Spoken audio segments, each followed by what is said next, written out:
other day, somebody asked me what my talk was going to be about, and I said hair.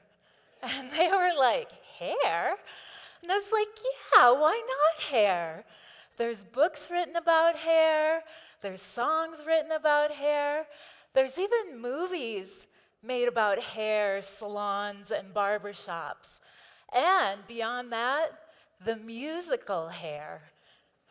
My passion for hair started at a really young age. Let me ask you, how many of you played with dolls and Barbies when you were younger and now have them as collector's items? I played with dolls and Barbies as well, but mine were all about the hair. And the hair kept getting shorter and shorter and more creative. Well, that passion that started at a young age turned into an amazing career. I started out as a stylist in the salon, and then I started training stylists, and then I started training trainers and stylists. And then as a senior art director, headed up the creative end of education and training, and worked on PR work, photo shoots, and commercials. But beyond that, it's always been my passion. And one thing that I noticed during that time is there's this connection that takes place of this outer self-expression and inner emotional connection. And you're probably thinking, wait, I don't have an emotional connection to my hair. I get it cut the same way every time. Well, that's an emotional connection because that's certainty. You want to be certain it performs the same way every time, and you have that outcome. And I believe in this inner and outer concept so much, I developed my own brand after it, Inner and Outer Beauty. And hair is an accessory that most of us wear every day. This accessory is one that's unique to each one of us.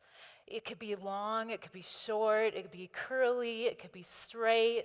And hair itself is an accessory that's significant in a way to each one of us because it's our own personal self-expression that we have this emotional connection to it. Let me ask you, are you having a good hair day? And when you do have a good hair day, how does that feel? I don't know about you, but if I'm heading out the door and I have a good hair day, I get every green light. If I'm going to the store, I always pick the right line that goes fast at the cashier. And as far as the remainder of the day, if I go into a meeting, the meeting goes well. And a good hair day is just one that nothing can go wrong. Now let me ask you, have you ever had a bad hair day? How did those days go? A little different than those good hair days, right? It just seems like nothing can go right. If you head out the door, you get every red light. If you hop on a meeting or go to a meeting, the meeting doesn't go so well. If you decide to take a Zoom meeting at home, you might not have the camera on. But bad hair days are a little different than good hair days. And the interesting thing is when I was doing research on inner and outer beauty, good hair days, bad hair days, how many of you know that bad hair days are in the dictionary? Isn't that interesting? When I looked at several different dictionaries, bad hair days are in there. One definition from the Oxford Dictionary is that bad hair days are a day that just seems like everything goes wrong, characterized by a day that your hair particularly is unmanageable. And the most interesting thing is Yale even studied bad hair days. And what Yale found out is bad hair days are real. And they go much deeper than what we see on the outside. We're less capable to feel comfortable to go to that meeting. We're less confident. We're less sociable. We might stay in rather than go out. So bad hair days are real, and it doesn't mean we have to stay with bad hair days. We have the choice to turn them into good hair days. And it's really about how we feel on the inside and going into that good hair day and that bad hair day, and how do we approach it.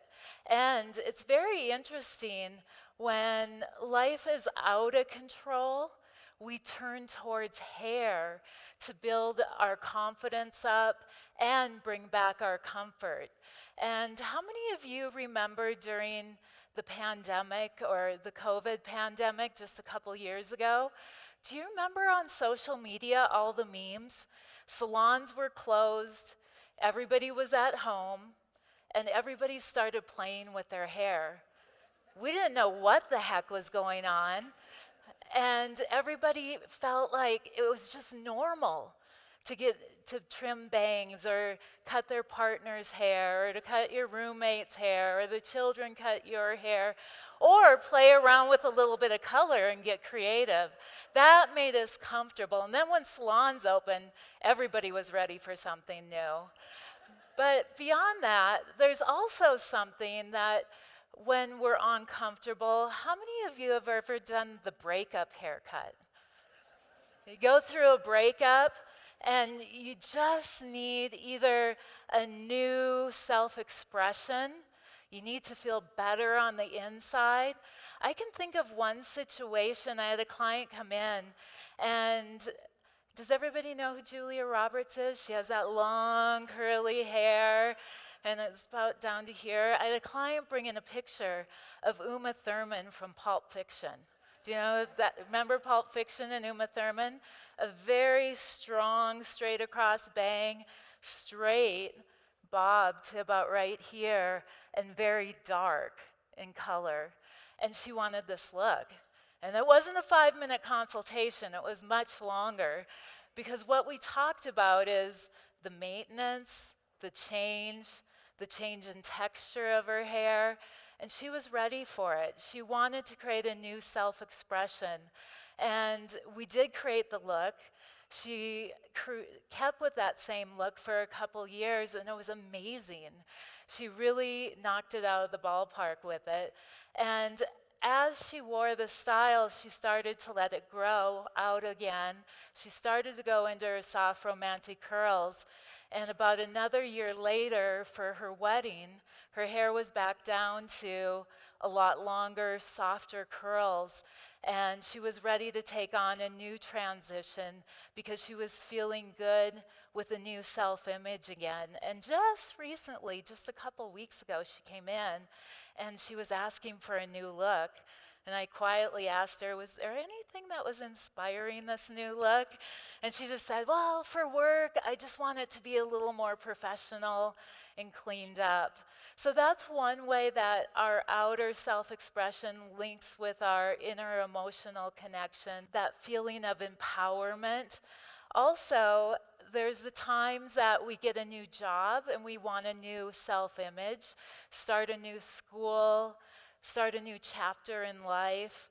There's also the aging process that takes place, that when we start seeing those natural highlights growing out, those gray hairs, we're not sure if we should cover them or embrace them.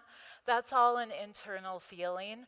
Also, there's times where hair loss starts to take place, which is really real, and it is that internal emotional feeling on the inside, and it's embracing it, it's sitting with it, because it could be either for health or hereditary reasons this starts taking place, and it might be creating a new look.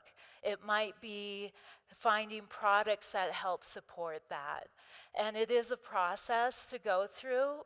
But with all of it, it's an embracing a new look. There's also times of aging that the question I get a lot of, should I do bangs or should I do Botox? I did bangs. But besides that, it's really about feeling good on the inside to be able to radiate the look that we want on the outside.